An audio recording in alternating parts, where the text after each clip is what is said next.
Hello, everyone. Welcome, welcome. Thank you for being here with us today. All right, as everyone is coming in, please come to the front of the room. Get to the front so you get the best seat in the house. Thankfully, we're in a webinar, so every seat is the best seat in the house. I am so excited to have everyone here with us today. I should probably introduce myself. My name is Kiara Trotter, and I serve as the Director of Alumni Career and Education of your Alumni Association, and I go by the pronoun she, her, hers. I could not be more excited about today's webinar topic, Career Design 101, How to Pivot Careers to Find More Fulfillment, with the person who literally wrote the book on career design, Ashley Artrip. So we'll get a few things out of the way so that we can get to Ashley as soon as possible. This webinar is being recorded, and the recording will be shared with all registrants in a follow-up email, probably sometime, it will be sometime tomorrow. Please submit questions through the Q&A feature in your toolbar, and the chat feature is there as well. You're welcome to use that to participate and to interact with other participants. We had over 540 registrants for today's webinar, which is amazing. It also means that we will not be able to get to all of your questions, but we will do our absolute best. And again, we'll follow up tomorrow with an email where we'll answer even more questions and provide more resources. All right. If after today's session, you'd like to dig deeper into career design, I encourage you to take a look at our next offering of our Career Design Fellowship, which starts on September 14th. So you are right on time, and registration is open now. This fellowship is a 30-day virtual cohort program to help you define your next career move, build your skill set in determining your career plan, and help you grow your network among U of M alums. Early registration rates in this Saturday. So register today to save an extra $50 on this amazing opportunity. And Brooke will put information about the Career Design Fellowship in the chat. So without further ado, it is my pleasure to introduce today's speaker. Ashley Artrip has guided over 20,000 career changers and is dedicated to helping others craft successful, engaging, and fulfilling careers. Before founding Mission Collaborative, she honed her expertise at Gallup and other organizations, focusing on research into employee engagement and the elements of a successful career. At Gallup, she earned certification as a Gallup Strengths Finder coach, empowering her to guide individuals in identifying their strengths and leveraging them to create careers they love. Additionally, Ashley is the author of Career Design, Design Your Career to Change Your Life. So without further ado, I will go ahead and pass things over to Ashley. Thank you. Lovely. Well, thank you, Kira, for the lovely introduction. It's truly such an honor to be here with you all today. I hope you're having a great Tuesday wherever you're dialing in from. I'm over here on the West Coast in Napa for the first time. So if you have any recommendations, would love for you to drop those in the chat. This is my first time here and I'm very excited. But while we get kind of settled in, I just want to reiterate some housekeeping notes. The session will be recorded. Don't feel like you have to scramble to take notes on everything. We'll keep Q&A to the end, but feel free to ask questions in the Q&A feature, and we'll keep track of those and try to get to as many as possible. And if not, I'm happy to answer those questions over email if you have them. And then lastly, I'm excited to share that this is sort of a 2-for-1 webinar deal. I asked for some permission before this to make sure I was able to announce this, but as we're kind of going through the session today, there's actually going to be a part 2 webinar that we'll provide in the follow-up, which is a recording of a previous webinar that I actually gave with a fellow University of Michigan alum around ChatGPT and career design. So if you're familiar with a guy named Jeremy Schiefling, he's a wonderful, wonderful human being. We actually did a talk together on how to kind of take the principles of design thinking, which we're going to talk about today, and kind of take it one step further and use kind of ChatGPT to kind of act as this sort of career coach to help you make a successful career pivot. So again, we'll share that with you after this webinar concludes. But there's a lot of good stuff here. But let's get into some of the meat of it here. Let's see. Let's start talking about why you might be here today. So you might be in a place right now in your career where you're not necessarily excited to go to work. You might be feeling a little burnt out, checked out. You might be wondering, what comes next for me? And it turns out this is a really, really common feeling. So you are not alone in this. Each year, Gallup, the organization that I've worked at, has done research on employee engagement. And they've been doing this for decades. And each year, the results are always very, very stunning to me, even though they don't quite change that much. So, on average, around two-thirds of Americans are consistently feeling disengaged at work. That report is called the State of the American Workforce, if you're interested in learning more about it. And I actually had the privilege of, when I was working at Gallup, I got to really see kind of behind the scenes of how employee engagement is measured, how it's tracked, and all this stuff. And like I said, the results are always very consistent. And all of that is to say that you are not feeling alone if this is kind of how you're showing up in today. So disengagement affects everything that we do. It's not just kind of how we show up at work and how we kind of feel about our careers, but it's about how you show up in life as well. And so, the truth is that we spend so much of our lives at work and kind of thinking about work if we're not actually at work. And so if we're not in roles or careers that are fulfilling to us, it's quite a shame, and that's really kind of what led me to co-found Mission Collaborative and really dive deep into the way we make career choices. It really, for me, started off when I was really young, kind of watching how my parents made career choices and not really wanting to grow up and become an adult, and so I was like, I want to make sure I really like my job, and so it kind of led me down this path, and that's where I am today. Um, but making career choices is really hard, and making career changes specifically is incredibly difficult. If it were easy, most of us wouldn't be tuning into this webinar feeling stuck in kind of the current situation. Most of us really wrestle with kind of the common questions that I see oftentimes here, which is, what do I even want? How do I avoid starting over? Maybe you have an expensive credential, or maybe you've spent a ton of time studying a specific topic or kind of uh, you know field of study, and you're not really sure what to do with it, and you don't really want to start over, and you don't really want that to go to waste.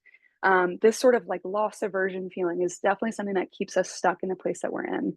Another question that I hear a lot of times is, when will I have time for this? We're all incredibly busy adults. We oftentimes have families that are dependent on us. We have so much going on. It can oftentimes feel like a full-time job in and of itself, looking for something new. And one of the things that I'm really excited to kind of talk through today, and also, again, if you're interested in kind of diving deep into this, what the 30-day program will show you is a more manageable and easier and effective way to make that career change. So you don't have this kind of crushing feeling of overwhelm and how do I even start this? And then the last kind of question that I hear is, I'm just so overwhelmed. How do I even start? Again, you are not alone in this feeling. This is a very common feeling that I hear a lot of times. Oops, did not need to do that. A lot of times I hear, and so I want to kind of get us started with just a little bit of a reflection question. I don't want to just talk at you for this next hour. And I want you to kind of think about this and write down a few words. You don't have to share this in the chat, but if you do feel compelled, feel free to do so. I just want you to think about, if you were to kind of think about, this limiting belief or this fear that you might have, or whatever that's kind of holding you back right now, um, write it down. It could be that you don't have time to think about your career change. You have thought about a number of different paths and you're just not sure. Or, hey, you're really looking to do something completely different from what you've been doing. And you're worried that you're not going to be well received in that industry that you're going into. The whole point of this exercise, and please jot these down as I'm speaking here. I'll give you a couple of seconds here, but the reason why we're doing this exercise and kind of we're starting with this is because we want to give that sort of that fear, that limiting belief, that thing that's holding us back. We want to name it and we want to bring it to the surface so it doesn't just exist in our heads. And that's the first step in knowing how to dismantle that fear so it doesn't hold us back. One of the things that, or sorry, one of the things that I see commonly, and usually they kind of fall into four categories. Some of those things that you might have mentioned in the chat or you're kind of thinking about and processing in your head might fall into kind of one of these kind of four pitfalls.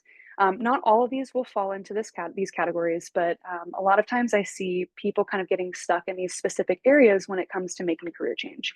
The reason why we're kind of starting here is because I want to make it very clear that you're not alone in how you feel. And oftentimes there are very clear patterns that we see with career changers, particularly working with them, in decades over the years with thousands of them.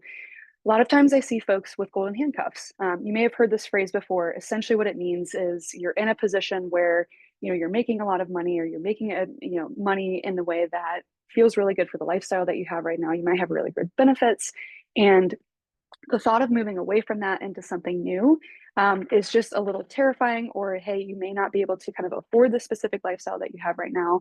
So there is no better alternative than to just stay put. So that's kind of the first one I see. Second one I see is limiting beliefs. And so this is kind of a more all-encompassing phrase. But really what limiting beliefs comes down to is just sort of this inner narrative that you aren't able to do something that you want to do, or there's something in your head that's making you believe that you may not be good enough, you may not have the skills for it, you may not have the background for it, or maybe you can get there, but once you get there, you're not going to be able to sustain that career, that position. Um, that's a really big one that I see a lot of times. The other one is loss aversion. Kind of touched on that a little bit already, but perhaps again, you've spent a lot of time in a specific field. You may have spent decades working in a specific industry, and the idea of kind of that time or that money or that investment going to waste is preventing you from kind of moving forward. The last one is analysis paralysis. So this one is it kind of is actually more of a result of all the other ones, but oftentimes what I see is folks kind of going through each of these kind of pitfalls or kind of personas more so, and get to the point where it's just so overwhelming that you're paralyzed because you've done so much analysis, you've done so much thinking, and you don't really know where to go. And so you kind of stay stuck. And so that's kind of where that phrase comes from. So thinking about that reflection that you had a little bit ago when I had you write that down, try to think if there's kind of one of these four kind of common pitfalls that you might fall into, and keep this in your head as we kind of go through this content today. Because what I want to make very clear here is that a lot of times these are very common. We oftentimes have very common responses as well to some of these kind of ways of thinking and kind of ways of being stuck. So let's kind of talk about these. When we're in these kind of stages, or in this kind of position where we're not really sure kind of what to do next, I see some very, very common actions that people take. So first reaction, oftentimes, I've totally done this and I'm very guilty of this, is we kind of just start applying to jobs online. We kind of just go online, passively look through some things. You just kind of want to see what's out there, maybe on Indeed or LinkedIn. You kind of do the one click apply. I'm very guilty of this, when you're kind of just like, this kind of sounds interesting. Maybe I should just give this a shot, or let me just see what might happen if I clicked apply on this. We kind of start to play this numbers game. We definitely are sending our resume out into the void, and we're not really sure kind of what the approach is. We more so just want to kind of feel like we're making that momentum, even though we're not stopping to really think through, hey, is this really what I want to do as my next career move? I've seen a lot of people do this, again, myself included in this. This is a very exhausting strategy. I've been there. I've seen very little success, both personally and with other folks that I've worked with. And honestly, worst case scenario can even happen with this approach, is because you may apply for a job that you think that you might be interested in, and you actually might get that job. And it may not be better than the one that you were in, because you didn't really know what you were looking for in the first place. Second thing some of us might do is work with a career coach. Oftentimes, this is pretty inaccessible, which is unfortunate. Oftentimes, career coaches can be a little bit on the pricier side, and oftentimes it's not always guaranteed that you're going to get a specific result that you have going into it. Career coaching it's a wonderful profession. I absolutely encourage everybody to have a career coach, but at the same time, it's not a silver bullet solution. And then kind of the other thing that we oftentimes do is we kind of just do nothing, right? We kind of just continue churning wherever we're at, hoping someday that there will be kind of a change that comes along, or maybe things will get better, but you never really know. And something that I've definitely felt is, when I've been in positions where I'm not fulfilled in my career, I've woken up one day and I'm like, you know what, enough is enough. I need to do something about this. And so that's really kind of where the whole kind of career design process kicks off. And that's really what I'm here to talk about with you today, and how we can really get unstuck in kind of the position that we're in right now. Um, I know we've talked a little bit about me, but I'll very quickly share a little bit about myself, a little bit about Mission Collaborative, and then we'll get right back into the content. So Mission Collaborative was an organization that I founded back in 2017. It's actually started with in-person workshops. My co-founder was actually a University of Michigan alum. His name is Grant Schroll. He studied engineering at University of Michigan.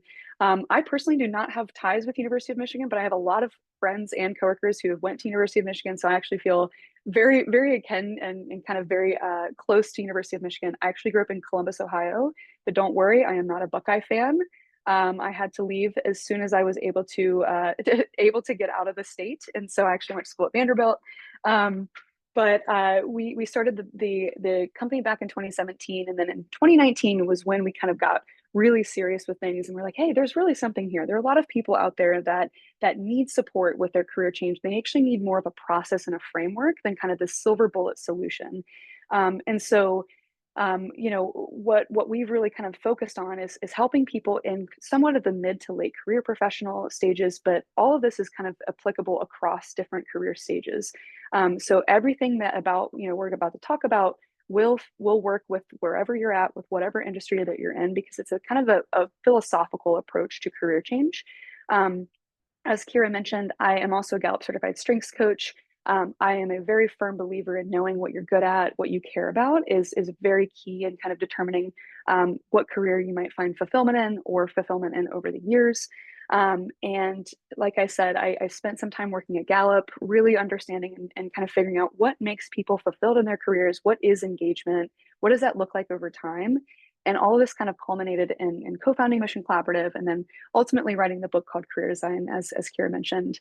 And I personally just absolutely love talking about it. I love thinking about it. And so, again, I'm very, very excited to be here with you today, and very honored that that I'm able to share all of my knowledge and all of my information with you.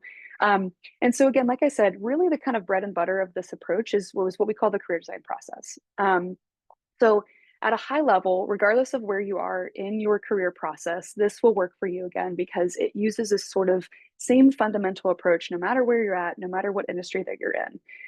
The approach was inspired by the principles of design thinking, if you're familiar with it. You can go ahead and Google design thinking if you aren't. It's a pretty common framework, a lot of times used in design and engineering work. I also highly recommend the book called Designing Your Life by Bill Burnett. A lot of this work was inspired by his work out of the Stanford Design School. Again, you can Google that. I highly recommend reading that book, though. If there's one kind of takeaway that you hear from this talk is go and read that book, because it's going to give you a lot of information, a lot of nuance in kind of what we're talking about here. This really serves as kind of the pillars of the program that Kira was mentioning, but also just kind of the philosophy here. We've iterated this curriculum many, many a times over the years. We've worked with over 20,000 participants. We're now in version, I believe, 13 of the content, which is really exciting because it evolves and changes over time. There are new things that come out. We always are updating it, making sure that you have the absolute best approach to kind of making that career change. But getting into kind of the process here, there are four distinct phases within the career design process. So the first is reflection, second is definition, third is testing, and then the last one is launch. And I'll walk you through each of those here in this webinar today. And so for step one, it's reflection. So again, very, very important to knowing kind of how to kick this process off. It's all about answering questions about who am I? What do I care about? What do I really want? What am I good at? What do I want to create in this world? And it really kind of amazes me the number of people that don't stop and kind of pause and think about, what is my own definition of success? And up until this point, have I been using my definition of success or someone else's? And oftentimes, what I see from career changers is that they're oftentimes using someone else's definition of success. And so we're not often taught how to think about our careers and how to think about how to define success for ourselves, and kind of be intentional about that. And especially thinking about it in a way that aligns to what you're naturally good at, so your strengths and what you want to create in the world. And oftentimes, you kind of just have to learn by doing. And we'll get into that here in just a second. But what I really love about the career design process is that it creates this kind of clean approach so that you don't feel like you're kind of just grasping at straws, trying different things. And it helps you kind of understand this unique person that you are. And that's really where the reflection phase starts. It's going to remind you of really what matters to you. Oftentimes, I see folks just kind of darting from one career to the next, not really finding what that longer term satisfaction is because they haven't stopped to think about what do I really want and what do I care about. That's going to really bring them fulfillment. And so, whether you believe your career is a means to an end or it is the means, it really doesn't matter. It's kind of dependent on what you want that to be. Um, but it's okay to have that kind of definition and thing change over time, but what's really important is that you stop and reflect on what that answer is. And it's okay if that answer changes over time, but really the reflection phase is all about kind of pausing. It's all about reducing the risk of making a misstep and jumping into that next career path that's not actually a better fit from the one that you were currently in. And so the only way that we can really do that is by having a much clearer sense of who we are and what we're doing in the first place. So again, this sort of reinforces this kind of larger need to know, who am I? What do I care about? What do I want? And the reason why we start here is because by having that sort of clear idea of who you are and what you want, it's actually going to act more as a compass for you, versus sort of a Google Maps analogy. I love to use this analogy because a lot of times people come to me and they're like, well, all right, I want to be XYZ thing. How do I get from A to Z? And they want kind of these steps laid out for them. And I oftentimes think that while that would be really cool if that was a tool that exists to Google Maps for career, I actually don't think it would be the best possible thing because it really limits kind of your possibilities for different career paths. Um, Oftentimes I feel like our destination can change over time, our life changes, our circumstances change. And so by kind of having this one singular career path kind of vision is actually quite limiting. And so really what you need instead of kind of having this kind of Google Maps approach is that more of that kind of compass approach.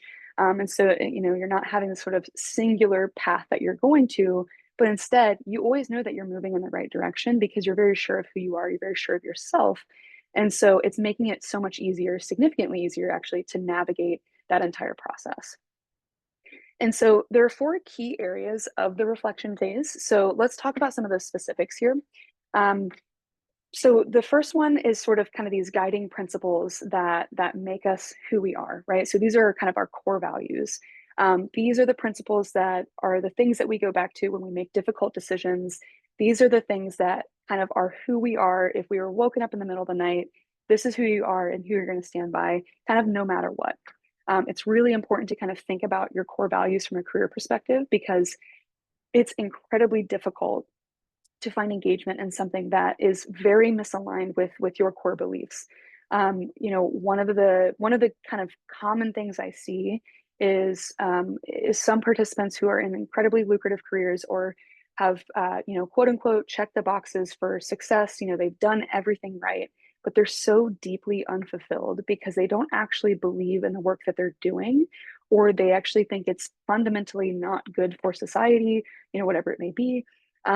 It's great that they're making a great paycheck, but at the same time, it's coming at the cost of those core values. And so, at kind of a foundational level, it's really important to understand what those core values are because, again, it's very difficult to find that sort of engagement and that fulfillment if you are fundamentally at odds with what you believe as a person on kind of a day to day basis. Um, the second area of reflection is your strengths. So this is kind of my area of focus. I love strengths. All of us have strengths. These are sort of our natural ways of thinking, of feeling, of behaving, of how we show up in the world, or how we show up in the world by default. In other words, these are sort of kind of our natural wiring. Again, if your kind of core beliefs are kind of what you are guided by in terms of what's right and wrong and kind of what you believe, your strengths are kind of how you act on those values. And so these are your kind of things that you're naturally born with. You definitely perfect them over time, but these are things that are just inherent to kind of who you are. A couple of examples, kind of at a broad level, could be strategic thinking skills. It could be relationship building skills. Those are sort of the larger buckets of strengths that I would typically say. I'm obviously biased as a former Gallup employee. I highly encourage you to take the StrengthsFinder assessment. There's also the High Five assessment if you wanted to do something that's a little bit more cost effective. But really, what this is going to do, these kind of assessments are going to kind of give you some language and some definitions to understand kind of how you're naturally wired to kind of think, feel, and behave. Um, and there's a lot of positive psychology research that we did at Gallup and out there elsewhere that suggests that when you're doing work that aligns with your strengths, that you are far more likely to be engaged in what you're doing. And it kind of makes sense, right? If you're good at something, you're probably going to, be more likely to enjoy it. As an example, if you're really bad at puzzles and your job is to do a puzzle every single day, it's not going to be fun. But if you're great at it, it's going to feel a lot better to do. So, really when you're thinking about kind of the different career moves that you can make, you really want to think about not only the strengths that you have that can be used in that career, but then also thinking about how the strengths your strengths that you can use in order to get that career as well. And so that's something that I think is really, really key to kind of reflect on and to know. And again, those assessments are super helpful in kind of giving that definition so that you can speak about it in an interview. And you can also kind of think about it from a strategic approach as you're making this kind of career change. Um, the next thing is skills. So, skills are some of these things that you cultivate over time.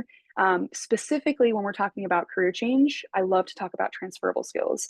And I know there are probably several people on this call right now that think that they have a set of skills that can only be applied for one specific domain or one specific career path. And I'm here to tell you that that is simply not true and that everybody has transferable skills.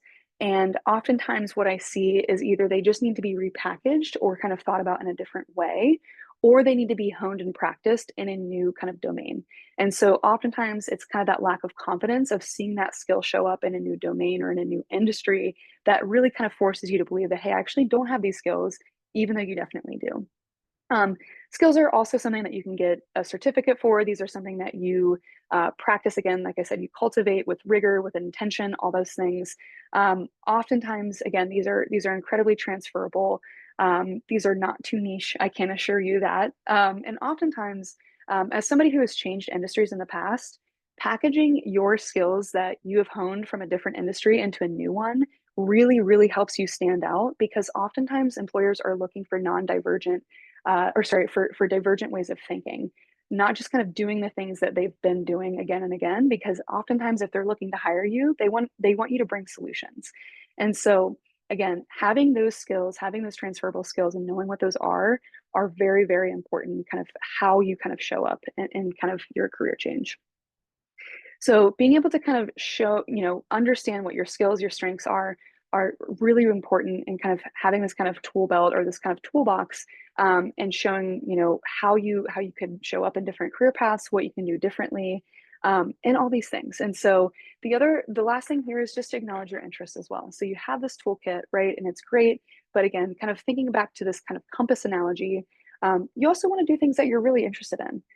So, for example, I think a lot of times we think that our interests are completely separate from our professional kind of ways of thinking and doing things, and that's just simply not true. So, for example, let's say I have a huge love for animal rights, but I think whatever job that I'm in is not going to pay me enough to have that same love of animal rights be shared in kind of a day-to-day basis. Oftentimes, I think that's not true, and I think really what you need to kind of think about is maybe if you don't have something specifically in your direct interest, is this kind of adjacent to the interest that you have? And so I want to kind of move into the next thought question. And so that's one, this kind of thought question is all around kind of the reflection phase. And really to kind of take a step back and kind of pause. And as I'm kind of going through this, I invite you to jot this down, share this in the chat if you would like. What area of reflection do you feel like you need the most right now? Connecting back to that fear or that obstacle or kind of that kind of place that you're in right now where you're kind of feeling a bit stuck, where do you feel like you need to do a little bit more of that reflection? Do you need to get reconnected with your core values?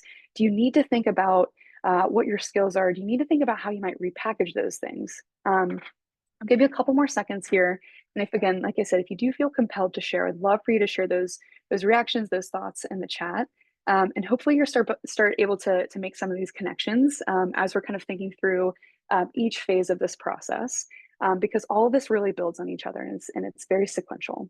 Um, so once we're starting to kind of understand what these patterns are and kind of where we're getting stuck, and also kind of where we need to kind of orient ourselves to again align with that kind of inner compass. The next thing that we need to do is the definition phase. So moving on to the kind of the second step of this career design process, it's the definition phase. So once we've gone through, once we've reflected on who we are, what we care about, we're then ready to move on to the second phase, which is all about figuring out this kind of criteria that you need in order to satisfy kind of your next career move or this kind of next chapter of your life. Um, Oftentimes what I see working with career designers at a lot of this kind of think, again, I mentioned this at the beginning, is we're kind of striving for someone else's definition of success, right? We're kind of thinking about what does success look like for other people, not look like for me. You could be following what your parents told you to do ever since you were young. And so what I like to think about here is, in this phase, let's not think about kind of your whole life and what you want your kind of career, what you want, to be on your gravestone, but instead, let's time box it. Don't think about the next 20 to 30 years of what success is going to look like. Instead, just time box it to the next 3 to 5 years.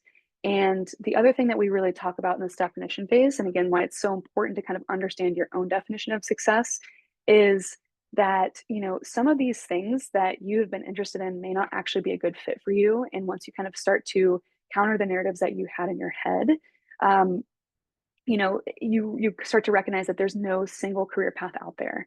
I think a lot of times folks kind of come in and they're disappointed that there's no kind of silver bullet solution of, oh, you have this career path, you have this skill, you have this skill, strength, skill, whatever. This is the perfect career path for you. It's kind of when you hear the phrase, just find your passion and the career will present itself. As generally speaking, it's not good advice, and it's just really not true because again, what people have kind of fed us to believe what success is and what we have kind of thought about success before this, oftentimes can change, or it's just not actually our definition of success. And so, broadly speaking, there are different trade-offs that you're going to need to make as you define these different paths. And that's really what this definition phase is all about, is recognizing that criteria that you want this next chapter to satisfy. Um, so starting to identify these different paths that align with this criteria are going to help you start to kind of narrow things down. And again, that will align with those interests, those strengths, and those skills that we talked about a little bit earlier. So there are two kind of key steps within the definition phase. And so what we call kind of first is defining your career criteria. And that's kind of what I was just mentioning.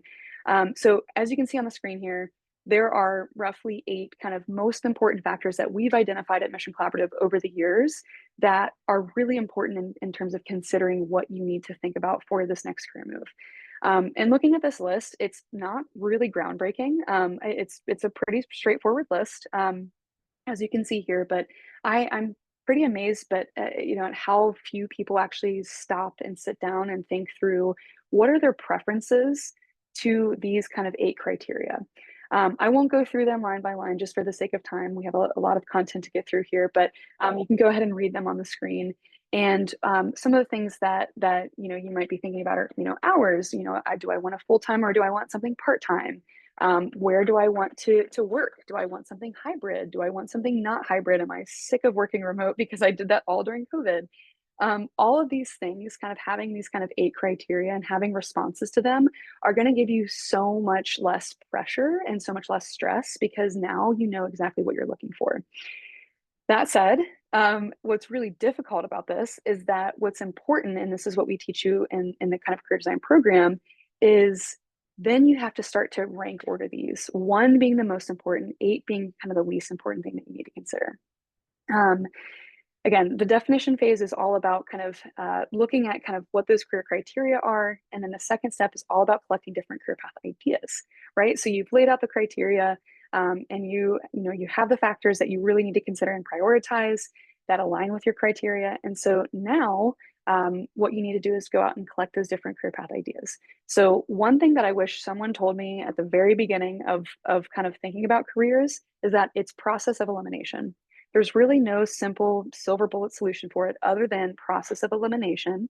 And so what this kind of second step of this process does is it gives you kind of this list of careers that match the criteria, that align with your skills, values, and strengths that we identified in the first step.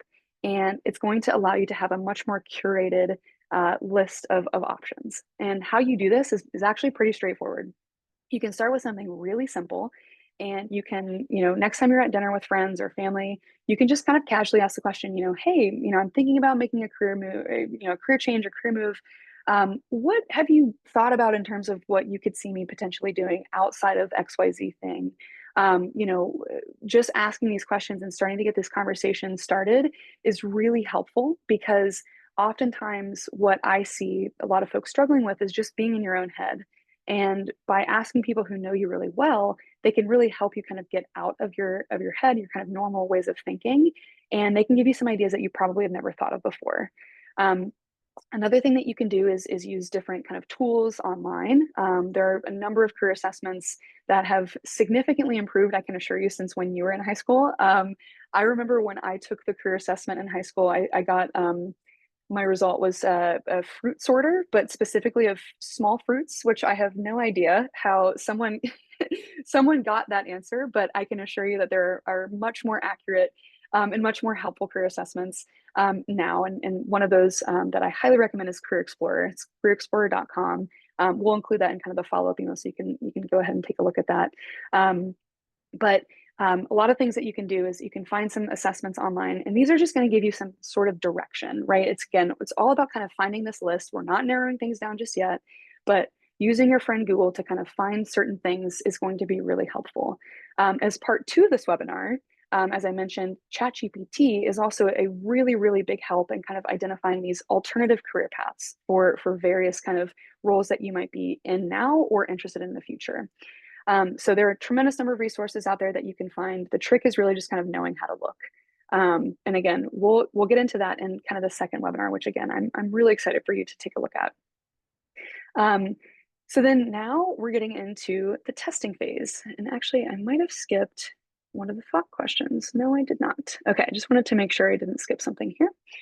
So moving on to the next step of this process is the testing phase. So this is really the bread and butter of when it comes to the career design process. Perhaps you've experienced some of the stuff that we talked about in the reflection and the definition phase. This is perhaps the most novel component of kind of the career design process. It's also the most commonly skipped. And what's really interesting and kind of important to kind of remember about this step is the kind of concept that you wouldn't probably buy a car without first taking it for a test drive. And we don't want you to do that for your career either. And so the testing phase is all about getting a sense for what that career is actually like before moving into it. And so this is going to reduce a lot of the fear that you might have, and it's also going to build a lot of the confidence. So again, it's all about kind of collecting these data points. It's identifying some of the kind of the different patterns that you're noticing in the career paths that you've collected. And then now in the testing phase, it's now to start to narrow those things down and choosing the right one that you want to test further before you actually go and invest time in that. Again, this is going to really help you to reduce the risk of making a misstep and doing something that you aren't excited about. You're gonna avoid starting over if you have to do this process all over again. And then also it's gonna, again, like I said, ignite that enthusiasm that's going to be so evident and so obvious when you start to interview, because this is what you want, because you're confident in it and you've done things that are going to support that kind of confidence. And so there are a few strategies that we talk about here in kind of the testing phase. They range from being very simple, but not always super effective, to more intensive, but very enlightening, and a little bit more kind of time intensive.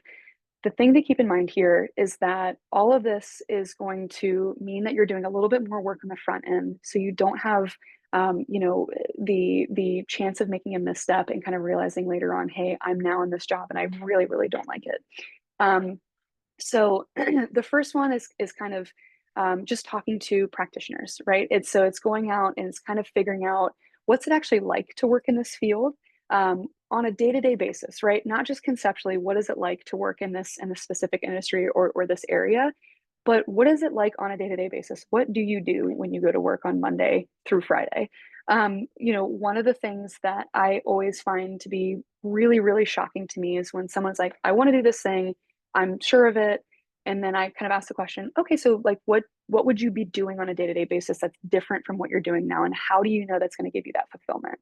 And oftentimes they don't know how to answer that question because they haven't done that thorough kind of testing. So starting off with kind of talking with practitioners is a really great way to do this. It could be somebody in your immediate network. University of Michigan has the largest network. So you all are in an amazing position to reach out to folks that you already have a built-in connection. You already have built-in support for people who want to help you and work with you. And so talking with folks who are in your network already is a really great place to start. Another thing that you can do is attend events. So that could be, it could be a webinar online, or it could be a conference that is local to you, something where you get to understand what is it actually like to be here on a day-to-day basis, but also who are the types of people that I would be working with. One of the things that I think oftentimes gets overlooked when it comes to making career choices is thinking about the type of person that you want to be around on your day-to-day basis. So again, kind of going back to the very beginning, we spend a lot of our time at work, and a lot of kind of how our work shows up and how we feel about work is all about the kind of the people that are there. And so attending these events, talking with practitioners is such a great way to kind of get an understand and or an understanding and a feeling of what are the people like in this industry, and also what are the types of problems and challenges that I would be tasked with solving. So when you really think about it, it kind of boils down to those kind of two key components. What are the people like? Who would I be interacting with? And then what are the challenges and the problems that I would be solving on a day-to-day basis? Um, the third one is where things get into a little bit more of kind of a tactical approach, which is what we call a test project. This is how I've gotten every job I've ever had, with the exception of starting my own company, is doing a test project. So really what a test project is, it's pretty straightforward. It's probably intuitive in terms of kind of the naming of it. But basically, if you were to, take a job, let's say I wanted to become a graphic designer, my job then is to do a test project to determine how excited I am about this career path by actually doing something that I would be tasked with doing if I were in that role. So as a graphic designer, let's say I would be, I'm really excited to work on logos and kind of rebranding and kind of helping with organizations think about their brand from a holistic perspective. So with a test project, it's something that you want to be able to do in a weekend. So it's not going to take up a ton of your time. And it's something that you want to be able to do independently. So I don't want to be dependent on someone else saying, hey, go do this thing, or, give me full instructions on how to do this. Again, you can use ChatGPT to also say, what's a good test project for X career path? Or you can also look at it online as well. There are plenty of different examples of what that looks like. But we also teach this again in the kind of the career design program. But really the goal is to kind of understand, what is it actually like if I were to work in this field? And as I'm doing this, how do I feel about it? If Sunday rolls around and I have this graphic design project that I need to be working on, and I'm absolutely dreading it and I want nothing to do with this, that is pretty telling in determining whether or not this is something that I would want to be doing in a full-time capacity. And once I kind of go through that process of designing that logo, of creating all that content, then I go and take it to the practitioner and I say, hey, you've been in graphic design. I would love to get your feedback on what I've created here. And what that's going to do is it's going to help you understand kind of where you're at in terms of your competency, where you might need to spend a little bit more time thinking or studying up. But then also it's going to give you somebody to share this project with, so you can continue to kind of talk about and discern whether or not this is something that would be exciting for you, as a potential career path. So again, testing is all about figuring out ways that you can get your hands dirty with that potential career path. And then the last one, like I said, it's going to be a little bit more hands-on in terms of kind of the approach of it, is that you can actually arrange a consulting gig. So there are plenty of websites out there, such as Upwork, where you can go and say, hey, I am willing to design a logo for you. You're going to get paid for that work. And so pressure's up a little bit more because you are getting paid and somebody's going to be judging the quality of your work.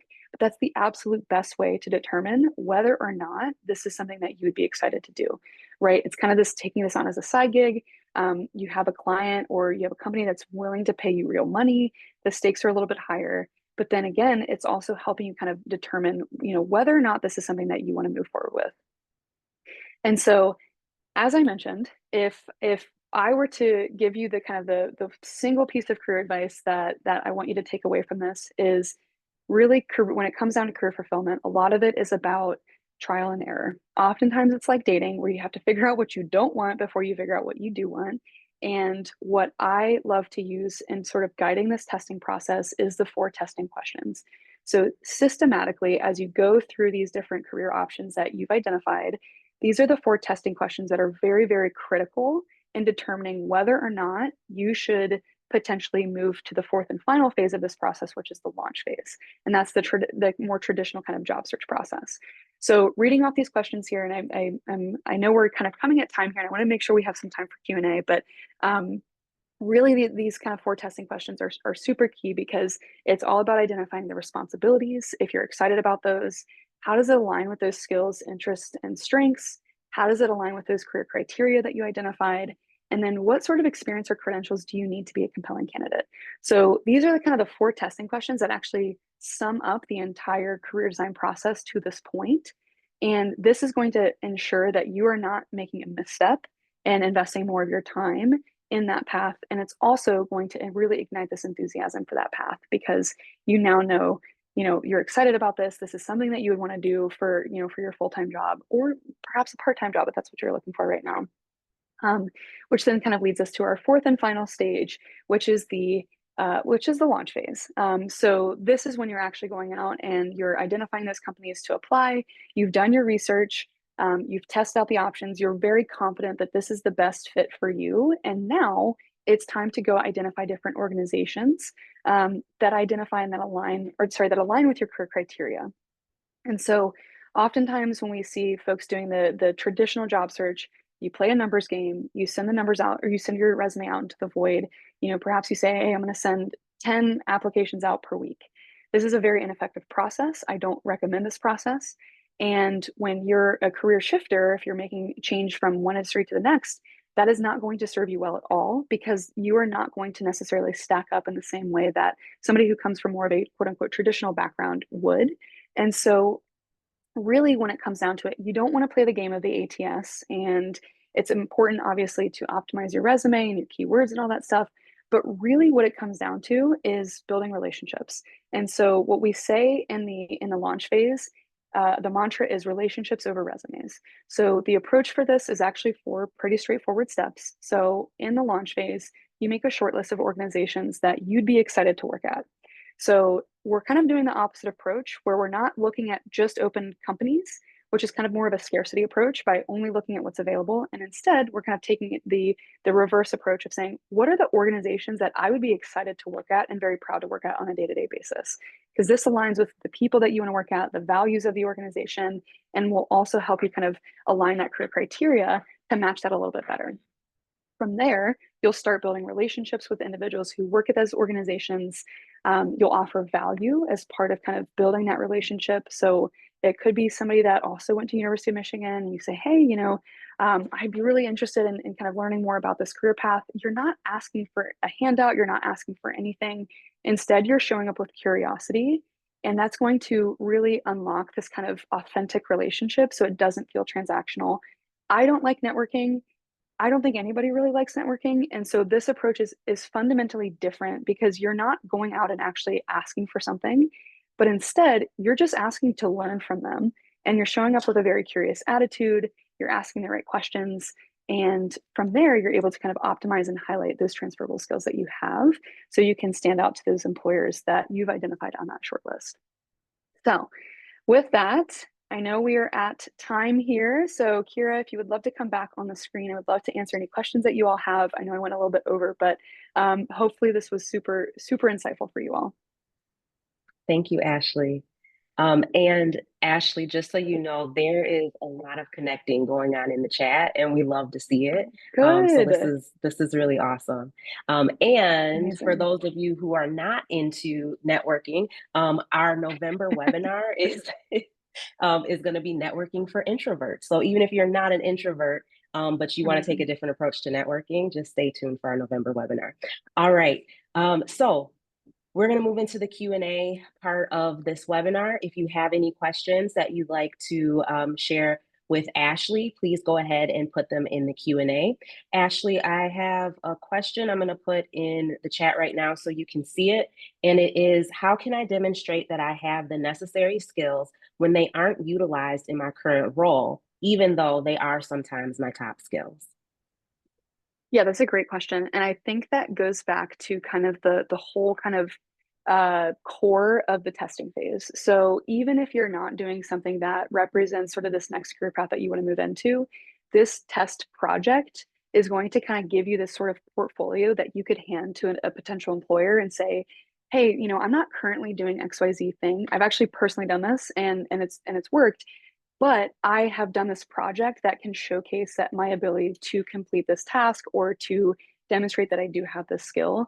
So it's really kind of about finding different ways to showcase that skill set in action, even though it's not coming from that direct thing that you're doing right now. And that's completely okay. Great, thank you. The next question is coming to the chat now. Any advice on how to organize your time and effort for a career redesign? What's a reasonable timeline to make a change, and any recommendations on setting shorter term goals to keep the momentum going? Yeah, I mean, a shameless plug here is I think the career design program is I'm very biased, obviously, but that's a great way to do it. It's 30 days. It keeps you very organized and very accountable. I think the biggest thing is how accountable are you to setting your own goals and how disciplined can you stay to those goals? That's kind of like my kind of headline answer here. I would say on average, a career change often takes around 6 months or more. So you can kind of take the pressure off of yourself to say, hey, in the next 30 days, I'm going to make this career change. Give yourself a little bit of that time to go through this process of identifying what's a good next step for me. Do I actually like doing that thing? Um, and then understanding that if you have a full-time job, if you have other family obligations, if you have, again, we're all very busy people, don't expect to have all of the answers and all the things done in 1 week. I would say try to give yourself a little bit of a kind of a goal of keeping momentum and progress going, even if it means I didn't find any answers this week or I didn't make any progress.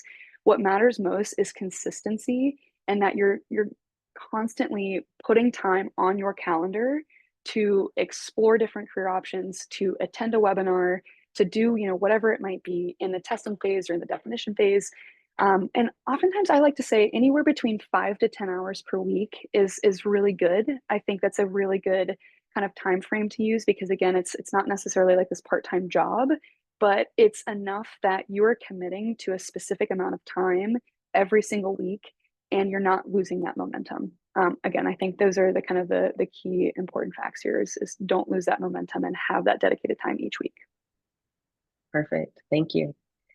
We will get to a couple more questions before we close out. And the next one is, it was mentioned to do a project. That sounds like a great idea. Can you please provide more examples to clarify? Sure. It depends, of course, on kind of the role that you're looking to go into. But as an example, if I were to go into a sales role and let's say I'm an educator and I want to go into a tech sales role and I've never done sales before, one thing that you could do is you could think about the skills that you had as an educator, which are often very similar to selling, which is essentially teaching somebody about a product or about a concept and convincing them of a way of thinking or believing or feeling as a result of that. And so what you could potentially do is you could, if you're interviewing for an employer or if you want to just like, use it as an example, you can just take any company and you can kind of do a mock sales call. So you could do a full pitch. You could create a deck where you're explaining the features, the benefits, you're thinking through potential objections, all of those things. But essentially, kind of taking the role, the work of that position that you'd be in, and thinking about kind of a single deliverable and boiling it down to kind of that kind of core output is the best way to do sort of a test project. And again, it's going to look different for every single, career path that you're looking into. Again, this is a really great use of ChatGPT. We show you how to do this in this webinar, the second webinar, like I mentioned. But ChatGPT is actually a really, really good resource here to say, what are some example test projects for insert, industry, insert title. And also there's a lot of stuff on Google too. I highly recommend just doing a little bit of research there. And then another thing that you could do is if you are looking at specific job openings and you can read the job description, oftentimes what you'll see with the first couple of bullet points are the kind of core deliverables of what that role is. you can just highlight those bullet points and say, okay, how might I do this in sort of a kind of a one-off project basis? Again, like I mentioned, that is independent, so you're not relying on anyone else to do this. And two, you can do it within a couple of hours. So I think those are the kind of the two main things that I would again make sure that you have as part of the test project. But then also finding those test projects, you can do that through job description, ChatGPT, but then also kind of just thinking about what's the core deliverable of this role. And you can also ask people who work in that position as well. So again, connecting with practitioners is really, really important. Thank you. And I'm seeing in the chat that some people have tried to open our career change guide or go to our career change guide page and are having some trouble. We'll get that taken care of, and we'll include that in the resource guide that we'll share with you tomorrow. All right, we'll do two more questions. The first one is any advice on how to ramp up in a new career after starting a job in the new career path? I did a career change into marketing, but am struggling in my new role. Yeah. Oh, I love this question. Well, first, I think the fact that you're showing up at this webinar and you just asked that question and you're thinking about this, it determines and kind of shows me that you're curious, you're open, and you're excited to learn. And I think fundamentally, that's the most important thing that you need to have as part of kind of getting comfortable in this new career. So you're already on the right track, whoever asked that question. I think a couple of things that really come to mind quickly for me are at your organization, figure out who's really, really good at what you do or similar and kind of adjacent at what you do and shadow them. It doesn't have to be like this formal kind of shadow experience, but grab coffee with them, ask them how they do what they do and why is it successful, and start to identify the different ways that they approach the work. So then you can kind of extract that and apply it to your own skill set and your own learning. Other things that you can do, I highly recommend listening to podcasts. There are a ton of newsletters out there on marketing, on they're very kind of niche approaches of marketing as well, that I would definitely recommend reading. And then also, I think the other thing that I would recommend too is proactively ask for feedback from your supervisor. If I had to guess, part of this question is that you might be feeling anxious about being in this new role and not necessarily knowing if you're kind of hitting the kind of mark, so to speak. So, one way to kind of mitigate that anxiety, and this is true of any new career path that you might be transitioning into, is from day one, sit down with your manager, understand the expectations of you in your role so that you know and you're completely aligned with your manager at every step. So, you don't feel this kind of cognitive dissonance, if you will, in terms of kind of what you're doing on a day-to-day basis and what you believe the output should be. Perfect. Thank you, Ashley. So we'll go ahead and wrap up here. Again, all of the resources that were shared today will be sent to everyone tomorrow via email, along with the recording for this webinar and a link for the recording to the other webinar that Ashley has so graciously agreed to share with all of you. Please join me in extending a genuine thank you to Ashley, not Ashley, Ashley Artrip for being with us today. Right. For being with us today. You're welcome to connect with Ashley on LinkedIn. And thank you, Ashley. Many of you do not know this, but Ashley is a friend to the Alumni Association behind the scenes all year round. And so we feel so very grateful to be able to have her here with you so that you can benefit from all of her expertise because we get to benefit from her whenever we want to. And that's really awesome. As a reminder, if you'd like to take the tools Ashley has shared to the next level and dig even deeper, consider our Career Design Fellowship, which starts on September 14th. The early registration discount ends this Saturday. All right, a link to our survey is in the chat. Please fill out the survey, give us some feedback on this session. We will share that feedback with Ashley. We're always looking to get better and better and better. And the best way for us to do that is to hear from you about how you think we did. And don't forget, we have a ton of resources on our website. You saw that in the chat. So please feel free to go to our website anytime and reach out to us if there's anything we can ever do to support you in your career journey. Thank you, everyone. Have an awesome day and go blue. Thank you.